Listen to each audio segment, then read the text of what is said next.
Welcome to this Exam Masterclass Explainer. If you're a grade 12 NSC Economics student, you are in exactly the right place. Today we're conquering Chapter 4, the foreign exchange market and the balance of payments. We're going to organize the macroeconomy so you can secure those absolutely crucial marks in your final paper. Let's dive right in. Here's our game plan for this session. We'll cover core concepts, why we trade, the BOP accounts, FX and exchange rates, correcting deficits, and finally, exam technique. Let's kick things off with Section 1, Core Concepts. It's time to lay the foundation. So first up is the balance of payments, or BOP. Now, when you're writing this definition, examiners are looking for some very specific phrasing. You literally must include systematic record, financial transactions, and over a period of a year to get those full marks. Just think of it as South Africa's ultimate bank statement with the rest of the globe. Pretty straightforward, right? Next, we have the foreign exchange market. Now, this is where the magic happens. It's this massive worldwide market. Not really a physical place, but a huge electronic network where the exchange rate is decided. And remember, the exchange rate is simply the price of one currency in terms of another. Like, exactly how many rands do you need to scrape together to buy one US dollar? Fun fact for you, trillions of dollars are traded on this electronic network every single day. That makes it literally the most liquid market on Earth. Naturally, when all those currencies are traded, their values constantly shift around. I want you to keep this super clean mental model in your head. Appreciation means the rand is getting stronger. It costs fewer rands to buy a dollar. Depreciation, on the other hand, means the rand is getting weaker, so you're going to need way more rands to buy that exact same dollar. The crucial part to remember here, both of these movements are driven entirely by the free market forces of supply and demand.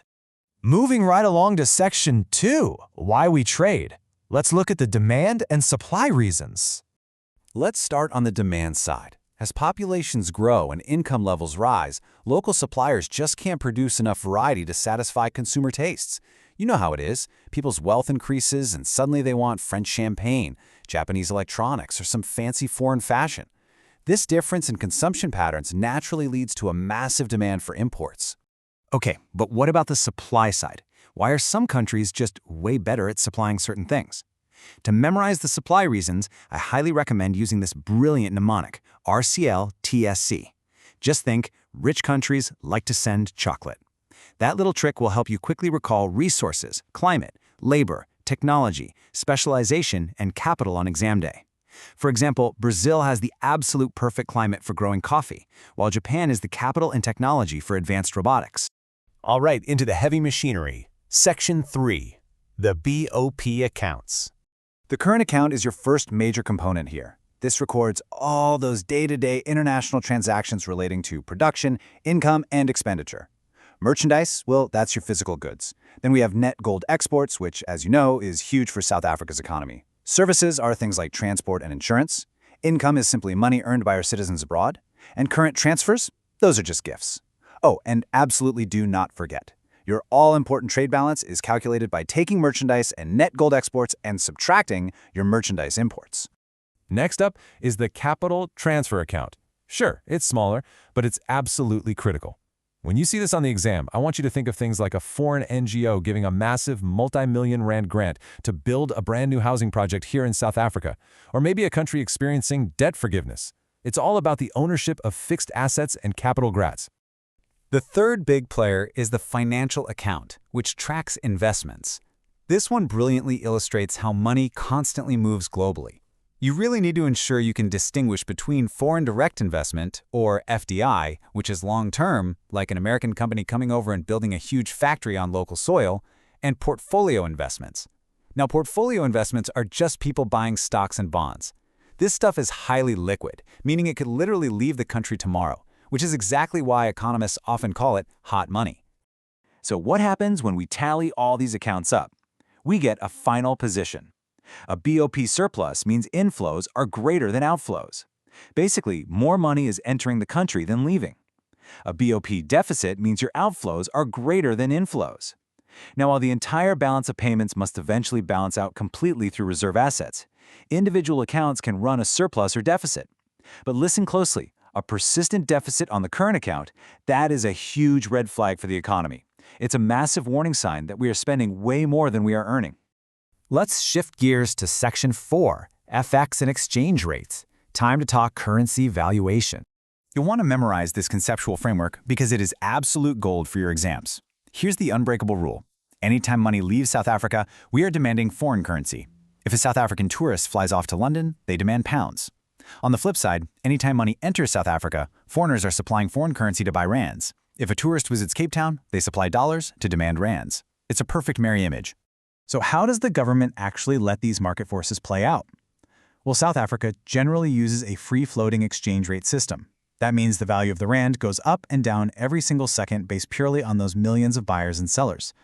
But if we were looking at a managed float system, the central bank, our South African Reserve Bank, would actively step in. If the rand depreciated too violently, they'd literally use their reserve assets to buy up their own currency and stabilize the price. Moving to Section 5, Correcting Deficits. Let's see how we fix a BOP disequilibrium. When a country is stuck in a deficit, the government can reach for expenditure switching or expenditure reducing policies to fix it. First up, raising interest rates. This is an expenditure reducing policy. It cools down local spending and immediately draws in foreign savers looking for high returns, which instantly creates a sweet money inflow on the financial account. Second, borrowing from the IMF provides a quick, short-term band-aid. Finally, allowing the exchange rate to depreciate is your expenditure switching policy. And guys, this acts as a brilliant automatic stabilizer. Why? Because a weaker rand suddenly makes our exports super cheap to the rest of the world, so we sell more, while making imported goods really expensive, so we naturally buy less. Almost like magic, the deficit starts to correct itself. Almost at the finish line. Section 6, Exam Technique. Let's maximize those marks. Listen, if you get a Section C essay on this chapter, you absolutely must strictly follow this 4-part structure to ensure you hit every single rubric requirement. Start with those crisp definitions we covered earlier, then logically explain the main accounts and exactly how exchange rates are formed using supply and demand. When you hit your additional part evaluation, use those deficit correction methods we literally just talked about. And finally, bring it all home with a really strong conclusion summarizing the impact on the standard of living. Now, the crucial thing for Section B data questions is this: be hyper-specific. I promise you, examiners hate vague answers. Please don't just look at a data table and write "money left the country." You need to tell the examiner exactly which BOP subaccount it left from. Was it a portfolio investment outflow on the financial account, or maybe an increase in merchandise imports on the current account? Remember, precision equals marks. We've covered some truly incredible ground in this explainer. I really want you to use this final revision checklist to test yourself tonight. Ask yourself, can you define all 10 key concepts without looking at your notes? Can you easily recall what RCLTSC stands for? Can you map out exactly what goes into the current versus the financial account? If you can confidently tick off these 5 points, you are 100% ready to dominate this chapter. I'm going to leave you with this final provocative exam-style question to help synthesize everything we've just unpacked. If the rand rapidly drops in value tomorrow, exactly how will that impact the current account, the financial account, and the everyday South African consumer? Really think through the mechanics of that. Keep practicing, keep analyzing those data tables, and good luck with your exam prep. Thanks for joining me on this explainer.